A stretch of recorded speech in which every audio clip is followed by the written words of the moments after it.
અને લીલા કોને કહેવાય? અનાયાસેન હર્ષાત ક્રિયમાણ ચેષ્ટા સલીલા. હેતુ વગર કેવલ આનંદની અભિવ્યક્તિ જેમાં હોય એ જ લીલા છે. અને લીલા કેમ પ્રગટાવી આ ગ્રંથોમાં? કારણ કે પ્રભુ જ્યારે પ્રગટ રૂપે આ ભૂતલ પર ન બિરાજતા હોય ત્યારે અનવતાર દશામાં ભગવાનની આ કથા ગાઈ અને જન્મ મરણના ચક્કરથી જીવ છૂટી જાય એટલા માટે ભગવાન લીલાઓને પ્રગટાવે છે અને ગ્રંથ રૂપે પ્રગટ કરે છે. કારણ કે અત્યારના સમયમાં સાક્ષાત કૃષ્ણ ક્યાં છે? તો કે શ્રીમદ ભાગવતમાં બિરાજે છે. એવી કથા પણ ભાગવતમાં આવે છે કે પ્રભુ જ્યારે સ્વધામ પધારી રહ્યા છે અને ભગવત ધામમાં પધારી રહ્યા છે ત્યારે ઉદ્ધવજી પ્રશ્ન કરે છે કે પ્રભુ જ્યારે આ પ્રગટ રૂપે ભૂતલ પર ન બિરાજતા હો ત્યારે આપનો અનુભવ અમે કેમ કરીએ? અને ત્યારે સ્વયં પ્રભુએ પોતાનું સમગ્ર તેજ શ્રીમદ ભાગવતમાં પધરાવ્યું અને પછી પ્રભુ સ્વધામ પધાર્યા. એટલે આ કલિયુગમાં ક્યાંક શ્રી કૃષ્ણ પ્રગટ રૂપે હોય તો શ્રીમદ ભાગવતમાં છે. પ્રત્યક્ષા વર્તતે હરે. ભાગવતમાં મહાત્મ્યમાં પણ કહ્યું આ સાક્ષાત પ્રભુ છે, સાક્ષાત કૃષ્ણ છે. એવો જ ભાવ રાખીને ભાગવતમાં બેસવું જોઈએ. અને એટલે ગોપીજનો કહે તવ કથામૃતમ તપ્ત જીવનમ કવિભીર્ડિતમ કલ્મશાપહમ શ્રવણ મંગલમ. શ્રવણ કરે એનું મંગલ કરનારી આ ભગવતની કથા છે. અરે કોઈ અજાણતા અધર્મથી, શરમથી, વ્યવહારથી કોઈ પણ રીતે કથામાં બેસી ગયો ને એ વ્યક્તિ પોતે કથાની મહત્તા ભલે ન જાણે પણ કથા એનો ઉદ્ધાર કરે જ છે. તમને એમ થાય કે 3 દિવસમાં તો પૂરી થઈ જશે કથા, પછી શું? આ કથાનું શું? તો કે આ કથામાં વિતાવેલો સમય એ ક્યારે સમાપ્ત થતો નથી, એ સંચિત થાય છે. જેમ કર્મોનું સંચય હોય છે ને એમ સમયનું પણ સંચય એ કથાનો સમય છે. કે આ 3 દિવસ 3 કલાક તમે કથામાં બેઠા તો આ 9 કલાક કથાનો સમય સંચિત થયો અને એ ક્યારે ઉપયોગમાં આવશે? જ્યારે તમારો અંત સમય આવશે ને ત્યારે આ સમય તમારી સામે આવીને ઉભો રહી જશે અને એ એક ઘડી ભગવદ નામ તમારા ચિત્તમાં ગૂંજશે. આ કથાનો સમય તમારા અંત સમયને બગડવા નહીં દે એ રીતે સંચિત થશે. અંતે નારાયણ સ્મૃતિ. એટલે કહ્યું કથાની સફળતા શેમાં છે? કે અંત સમયમાં તમને ભગવાનની સુધી કરાવી દે છે. અને શાસ્ત્ર એમ કહે છે કે આખી જિંદગી ભલે ભગવદ નામ ન લીધું હોય પણ જો અંત સમયમાં પણ જો કોઈ ભગવાનને યાદ કરી લે તો ભગવાન એને પોતે લેવા માટે આવે છે. અને ભાગવતના મહાત્મ્યમાં તો કહ્યું કે અંતકાલે તું એ નૈવ શ્રૂયતે સુખશાસ્ત્રવાક. અંત સમયમાં જે ભાગવતને સાંભળી લે એને લેવા તો હું પોતે આવું છું. એવી મહત્તા કહી છે. આ કથા દ્વારા કાનુડો ચિત્તમાં ઉતરી જાય છે. એ કાન દ્વારા જે ઊંડો હૃદયમાં ઉતરી જાય એ જ કાનુડો છે. તો આ કથા રૂપી કાનુડો એ ચિત્તમાં ઉતરે જે પ્રક્રિયાથી એનું નામ જ કથા છે. ગોપીઓ કહેવા લાગી પ્રહસિતમ પ્રિય પ્રેમ વિકસિતમ વિહરણમ ચ તે ધ્યાન મંગલમ. સંયોગમાં જે વસ્તુ આનંદ આપતી હોય ને વિયોગમાં એ જ દુઃખનું કારણ બની જાય. સંયોગ સમયે પ્રભુએ પ્રેમથી મંદ હાસ્ય કર્યું હોય અને ત્યારે એટલું સુખ થાય, એટલો રોમાંચ થાય. અરે ઘરે પણ ઠાકોરજીને આપણે શૃંગાર કરીને આરસી બતાવતા હોઈએ અને આરસીમાં એમ દેખાય કે લાલન મંદ મરકી રહ્યા છે ત્યારે એવો આનંદ આવી જાય. ઠાકોરજી કેટલા પ્રસન્ન છે, હૃદયથી ચાપી લઈએ, આરસીને લગાવી લઈએ, હૃદયથી આનંદ થઈ જાય. પણ જ્યારે સૂતક આવે, બહારગામ જવાનું થાય, ક્યાંક ઠાકોરજી પધરાવીને ગયા હોઈએ અને ત્યારે એ મંદ હાસ્ય યાદ આવે ને ત્યારે હૃદયમાં બહુ તાપ થાય. પ્રભુ કયા અપરાધ થયા કે આમ સેવા મારી છૂટી? એવો તો કયો દોષ મારો થયો કે મારી ભગવત સેવા છૂટી ગઈ? ક્યારે પ્રભુ કૃપા કરશો ને ફરી ગોદમાં આવીને બિરાજશે? સંયોગમાં જે વસ્તુ સુખનું કારણ હોય વિયોગમાં એ જ મહાદુઃખનું કારણ બની જાય. ગોપીજનો સંયોગની એક પ્રભુની ચેષ્ટા અને કૃપાનું સ્મરણ કરી રહી છે. પ્રહસિતમ પ્રિય. પ્રભુ આપનું એ હસવું. જો હસવાના પણ અનેક પ્રકાર છે આપણે ત્યાં. હસિતમ, ઉપહાસ, વિહસિત, અટ્ટહાસ્ય, હસિત, પ્રહસિત. શાસ્ત્રોમાં, સાહિત્ય શાસ્ત્રોમાં અનેક પ્રકારના હસવાના પ્રકાર બતાવ્યા છે. પ્રભુ અટ્ટહાસ્ય નથી કરતા, પ્રભુ મંદ મંદ સ્મિત કરે છે. ખાલી હોઠ પહોળા થાય પણ જોર જોરથી હસતા નથી પ્રભુ. મંદ મંદ સ્મિત કરે, હસિતમ મધુરમ. જ્યારે જ્યારે પણ પ્રભુ ભક્તોની સન્મુખ ગયા, જ્યારે ભીષ્મજીને દર્શન આપવા ગયા, મંદ મંદ પ્રભુ સ્મિત કરી રહ્યા છે. પ્રભુના હાસ્ય પણ ભક્તોના ગર્વોને હરી લેનારા છે. પ્રહસિતમ, પ્રભુ આપનું હસવું. જલ ભરવા માટે એકવાર હું ગઈ અને પ્રભુ પહેલેથી પનઘટ પર પહોંચી ગયા. પનઘટ લીલામાં કેવા સુંદર સુંદર પદો છે. અને ત્યાં ઠાકોરજીએ માટી જે નદીમાંથી કાઢી, ચીકણી માટી અને પગથિયા પર લગાવી દીધી. અને પગથિયા પર લગાવી દીધી અને જ્યાં માટલું લઈને હું પગથિયા ઉતરવા ગઈ ત્યાં પગ લપસ્યો અને એવી યમુનાજીમાં ડૂબી અને ઠાકોરજી જોર જોરથી હસતા હસતા તાળીઓ વગાડવા લાગ્યા. પ્રભુ આપનું એ હસવું આજે મને યાદ આવી રહ્યું છે. અરે માખણ ચોરી કરવા માટે જ્યારે ઠાકોરજી મારા ઘરે પધાર્યા અને જ્યારે ઘરે પધાર્યા અને મોઢામાં ભરી લીધું માખણ અને દૂધ અને દહીં, જુદા જુદા પ્રકારથી લીલા કરે. અને જ્યાં દૂધ મોઢામાં ભર્યું અને મેં કહ્યું, લાલા તે મોઢામાં દૂધ ભર્યું છે કે ના? જો તારું મોઢું ફૂલેલું છે, જરૂર દૂધ ભરેલું છે, બતાવ, મોઢું ખોલ. અને જ્યાં ખોલવાનું કહ્યું, મોઢામાંથી એવી પિચકારી મારા મુખ પર મારી, હું તો આંખ મસલતી રહી ગઈ. દૂર ભાગ્યા, પ્રભુને તાળી વગાડીને જોર જોરથી હસવા લાગ્યા. પ્રભુ આપનું એ હસવું મને યાદ આવી રહ્યું છે. કેવી કેવી આપ લીલા કરો, કેવા કેવા કૃપા કરવા માટે આ ભક્તોની લીલા, આવી ભક્તો જોડે આવી લીલા કરી આપ અમારા પર કૃપા કરો છો. પ્રહસિતમ પ્રિય પ્રેમ વિકસિતમ, પ્રભુ આપનું પ્રેમ ભરી દ્રષ્ટિથી જોવું. ખેલના દિવસો હતા, આખો ચોગાન વ્રજભક્તોથી ભરાયેલો હતો. એક બાજુ સ્વામીજી અને રાધાજી, રાધાજી અને એમની સખીઓ બધી ત્યાં બરસાનાથી આવેલી, વૃષભાનજી આદિ આવેલા, નંદ બાબા આદિ બેઠા હતા. અને બધા મોટાઓની વચ્ચે ગુરુજન મેં બેઠે દો સૈનન ખેલે હોરી. અને ઈશારાથી આપ જે રીતે મારી જોડે હોરી ખેલ્યા, આપની દ્રષ્ટિ અને સુંદર એમાં મોટું મોટું કાજળ લગાવેલું અને મારી તરફ જ્યાં બાકી દ્રષ્ટિ કરી અને મને તો એમ લાગ્યું જાણે ચોવાથી ભરેલી પિચકારી છોડી. અને જ્યાં પિચકારી છોડીને મેં મોઢું ફેરવ્યું એટલામાં મારી એક લટ નીચે નીકળી અને જાણે એમ લાગ્યું ચોવાની પિચકારી અહીંયા વાગીને એનો રેલો નીકળ્યો છે. આમ કરતા આખું ખેલોના એટલા સુંદર બધા વર્ણન છે.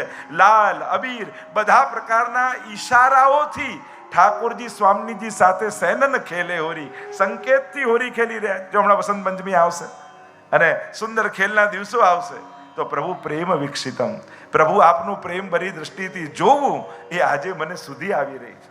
વિહરણમ ચ તે ધ્યાન મંગલમ, આપનો એકાંતિક વિહાર.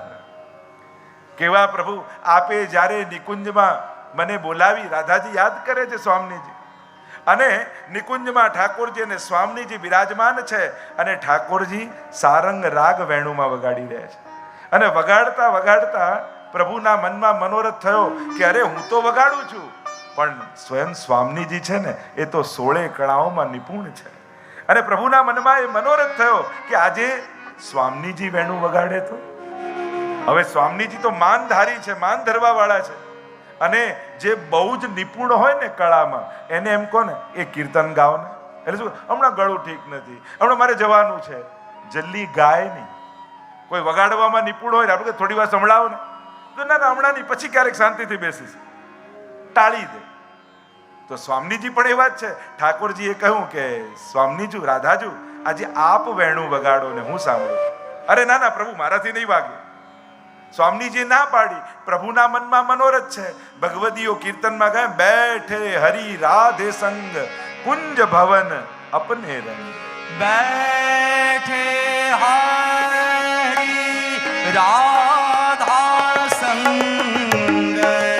કુંજ ભવન અપને રંગ.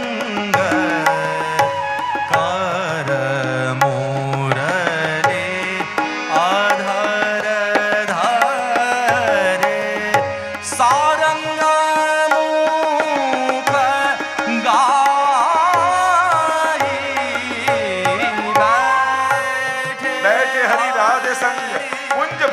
અપને રંગ. કુંજ ભવનમાં બિરાજ્યા છે, વિવિધ લીલા ચાલી રહી છે. અહીંયા ગોપીજનો સ્મરણ કરી રહ્યા છે પ્રભુ આપનો એકાંતિક વિહાર. કેવા યુગલ સ્વરૂપ બિરાજ્યા હતા, કેવો મનોરથ આપના મનમાં જાગ્યો.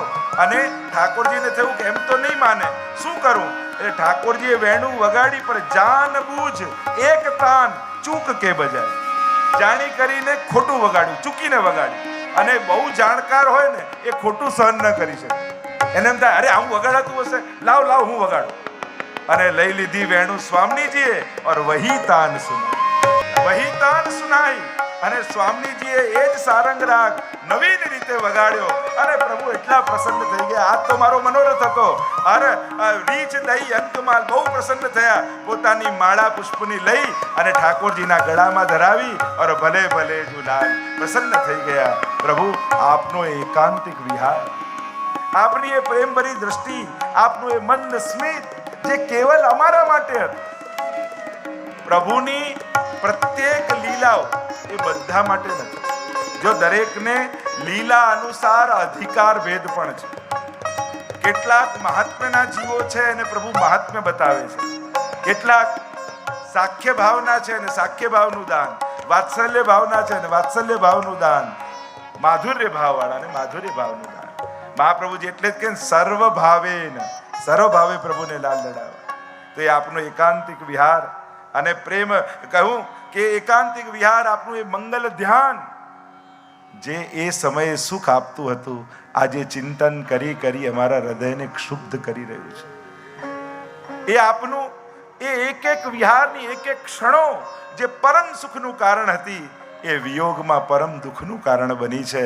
પ્રભુ પ્રગટ થાઓ, દર્શન આપો અને ફરી એ કૃપા અમારા પર કરો. અહીંયા કહેને લગી ચલસિયત વ્રજાન ચારયન પશુન. પ્રભુ બપોરનો સમય થવા આવે એટલે રાજભોગ આરોગ્યા બાદ અથવા ઘણીવાર રાજભોગ ટોકરીમાં બાંધીને આપ જાઓ છો ગૌચારણ કરવા માટે. પ્રભુ તો ગોપાલ છે.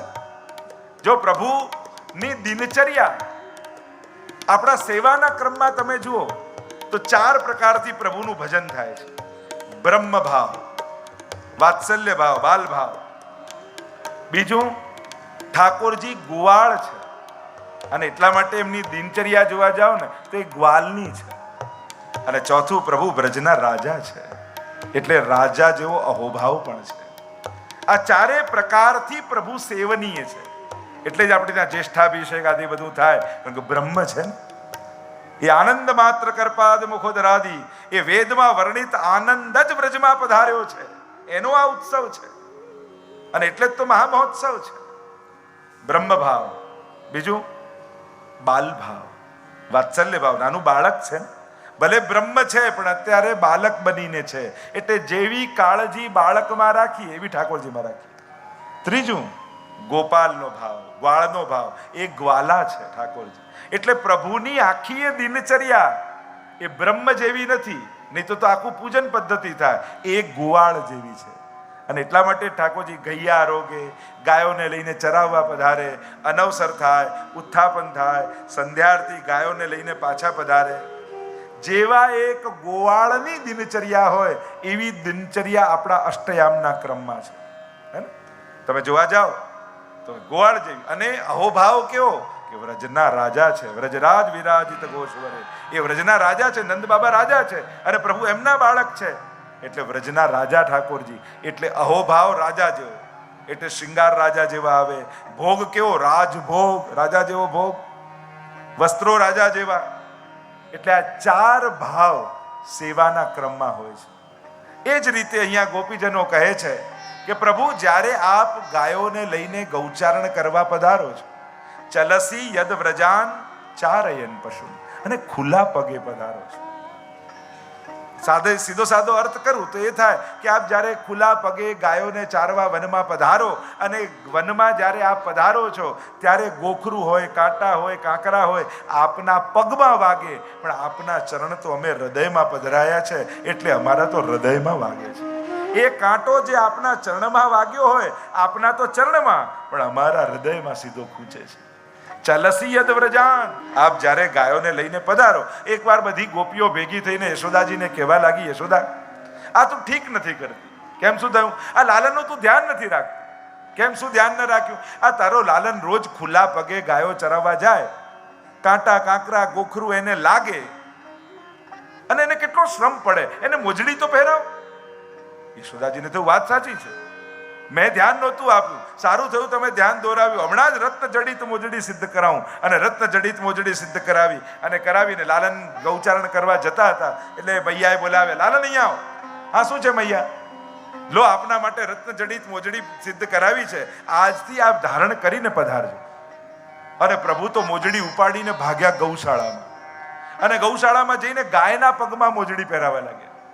ગાયને પહેરાવે કાઢી નાખે, પહેરાવે કાઢી નાખે, પહેરાવે કાઢી નાખે.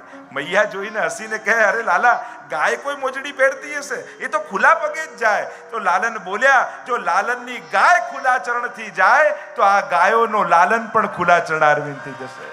હું તો બ્રજની ભૂમિને પાવન કરવા જ આવ્યો છું, બ્રજની એક એક રજને સ્પર્શ આપવા માટે આવ્યો છું. કારણ કે વ્રજના રજની મહત્તા ત્યારે થશે જ્યારે મારા ચરણનો સ્પર્શ એને મળશે.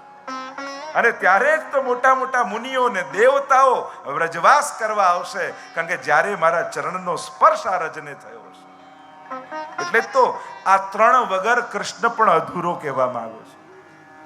જેના ચરણમાં રજ, બાજુમાં ગાય, જો એટલે જ કે રેણુ, વેણુ અને ધેનુ આ ત્રણ ન હોય તો કૃષ્ણ પણ કૃષ્ણ ન લાગે.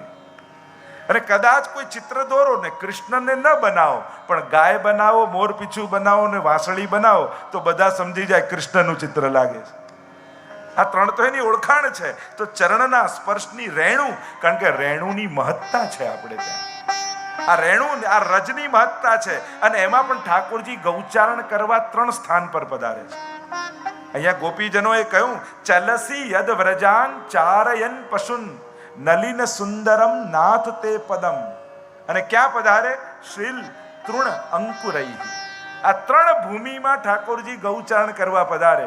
જ્યાં શિલાઓ હોય, જ્યાં તૃણ હોય અને જ્યાં દર્ભના અંકુર હોય. મહાપ્રભુજી સુબોધનીમાં સમજાવે 3 પ્રકારની ભૂમિ, રાજસી, તામસી ને સાત્વિકી. આ 3 પ્રકારની અલૌકિક તામસ, રાજસ, સાત્વિક ભૂમિ છે. એટલે કે શીલ ક્યાં હોય? શિલાના નાના નાના શિલાના ટુકડા ક્યાં હોય? તો કે ઠાકોરજી ગૌચારણ કરવા ગિરિરાજજી ઉપર રોજ પધારે છે. અને ગિરિરાજજી ઉપર પધારે તો ત્યાં શિલા વાગે. તૃણ ક્યાં હોય? તો કે વૃંદાવનમાં. નિત્ય ઠાકોરજી વૃંદાવનમાં ગૌચારણ કરવા પધારે. અને દર્ભના અંકુર ક્યાં હોય? તો કે યમુનાજીના તટ ઉપર. આ 3 ભૂમિનો ઉલ્લેખ કર્યો. આ 3 જગ્યાએ ઠાકોરજી પોતાના ચરણના સ્પર્શ કરાવે છે. અને એટલા માટે વ્રજની ભૂમિમાં આ 3 ભૂમિની મહત્તા વિશેષ છે, કારણ કે આ 3 જગ્યાએ પ્રભુના ચરણની રજ છે. અને આ 3 જગ્યાએ રજની મહિમા છે. તમે પહેલો જ સ્થાન ગિરિરાજજી જુઓ. ગિરિરાજજીમાં તરેટીના રજની મહત્તા છે, કૈલાસના શિખરની મહત્તા છે, અને ગિરિરાજજીની તરેટીની મહત્તા છે. અને 2 પ્રકારની લીલાઓ ગિરિરાજજીમાં થાય. 2 સ્થાનની મહત્તા, બાલ લીલા તરેટીમાં, કિશોર લીલા ગિરિરાજજીની કંદરાઓમાં થાય.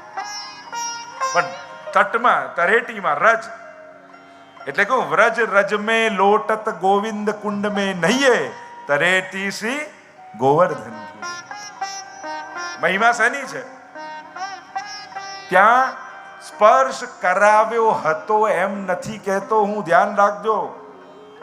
કે ગિરિરાજજીની તરેટીમાં ઠાકોરજી રોજ ફરતા હતા એમ નથી કહેતો. સાંભળો, આજે પણ રોજ ઠાકોરજી ચરણોનો સ્પર્શ કરાવે છે એમ કહી રહ્યો છું. મહિમા કેમ છે વ્રજની? કારણ કે વ્રજ રોજ પ્રભુના ચરણોના સ્પર્શથી રોમાંચિત અને પુણ્યશાળી થઈ રહ્યું છે. આજે પણ નિત્ય પ્રભુ ચરણોના સ્પર્શ કરાવે છે. અને એટલે જ 2 પ્રકારે દંડવતી પરિક્રમા થાય, 2 ભાવથી. એક ઇન્દ્રનો ભાવ, કોઈક અપરાધ થયો હોય એની ક્ષમા માંગવા માટે દંડવત કરતા કરતા જેમ ઇન્દ્ર આવ્યો એવી ભાવથી મર્યાદા માર્ગી લોકો દંડવતી પરિક્રમા કરે છે. અને પુષ્ટિ માર્ગી કયા ભાવથી કરે છે? તો કે વ્રજ રજ મેં લોટત ગોવિંદ કુંડ મેં નહીએ. કે આ રજ રજને ઠાકોરજીના ચરણોનો સ્પર્શ છે તો એ સ્પર્શ મારા શરીરના રોમ રોમને થાય એ ભાવથી દંડવતી પરિક્રમા કરે છે. જે ઉદ્ધવજીનો ભાવ છે, વંદે નંદ વજસ્ત્રીણામ પાદ રેણુમ અભીક્ષ સહ યાસામ હરિકથોદ ગીતમ પુનાતિ ભુવનત્રયમ આશા મહો ચરણ રેણુ જુષામ હમ શ્યામ. મને ગુલમલતા ઔષધિ બનાવજો, જેથી આ રજનો સ્પર્શ મને મળે. તો રજનો મહિમા ગિરિરાજજીની તળેટીમાં, બીજો રજનો મહિમા વૃંદાવનમાં, ત્રીજો રજનો મહિમા યમુનાજીની તટમાં ચરણ પંકજ રેણુ શ્રી યમને જુદે. ઠાકોરજીના ચરણની રજ, બીજી જગ્યાએ રજ એ પ્રદૂષણ છે, યમુનાજીમાં રજ એ આભૂષણ છે. યમુનાષ્ટકમાં તમે બોલો છો ને, તરંગ ભુજ કંકણ પ્રકટ મુક્તિકા વાલુકા. આ યમુનાજીની લહેરોમાં જે ચળકાટ છે શેનો છે? તો મહાપ્રભુજી કે તરંગ ભુજ, અને ચળકતા જે ચળકાટ છે એ રજ નથી પણ કંકણમાં રહેલો મોતી છે. એમ બીજે ક્યાંક રજ ભળે તો પ્રદૂષણ જેવું લાગે, યમુનાજીમાં આભૂષણ છે, કારણ ઠાકોરજીના ચરણની રજ છે. યમુનાજીની વિશેષતા જે છે, આમાં રજ પણ છે અને રસ પણ છે. એટલે જ મધુરાષ્ટકમાં મહાપ્રભુજીએ શબ્દ પ્રયોગ કર્યો રેણુર મધુરો. આ રેણુ પણ મધુર, અને મધુર એટલે શું? રસમય છે. મધુર શબ્દ એટલે મીઠું નહીં, રસમય, અલૌકિક રસમય, ભગવદ રસમય. એટલે કે રેણુર મધુરો, રેણુ પણ મધુર છે. એટલે કે સાધારણ રજ નથી, એ ઠાકોરજીનો ટપકેલો રસ છે. એટલે રજને પણ સાધારણ ન માનતા. मुक्ति कहे गोपाल सो मेरी मुक्ति बताए और व्रजरज उड़ी मस्तक लगे तो मुक्ति मुक्त है जाए. ચરણારવિંદથી પધારો છો, આપના ચરણારવિંદને શ્રમ પડતો હશે. જો સુંદરતાનો અનુભવ તો પહેલા કર્યો ઠાકોરજીનો, આ શ્લોકમાં ગોપીઓને સુકોમલતાનો અનુભવ થયો. સુંદરતાનો અનુભવ તો બધાને થાય, એ તો દર્શન કરવા જેટલા આવ્યા હોય એ બધા જ પ્રભુ સુંદર છે એ અનુભવ બધા જ કરે. પણ સુકોમલ છે એ તો એને જ થાય જેની ગોદમાં લાલન ખેલતા હોય, જેના ઘરે ઠાકોરજી બિરાજતા હોય, જે રોજ પ્રભુના ચરણોનો શ્રીઅંગનો સ્પર્શ કરતા હોય, એને અનુભવ હોય કે મારો લાલન કેટલો કોમળ છે.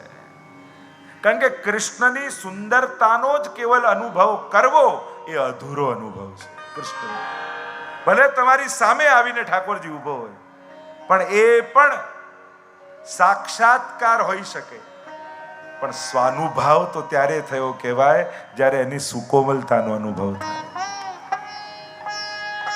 કદાચ પ્રગટ થઈ જાય, દર્શન આપી દે તો સાક્ષાત્કાર કહેવાશે.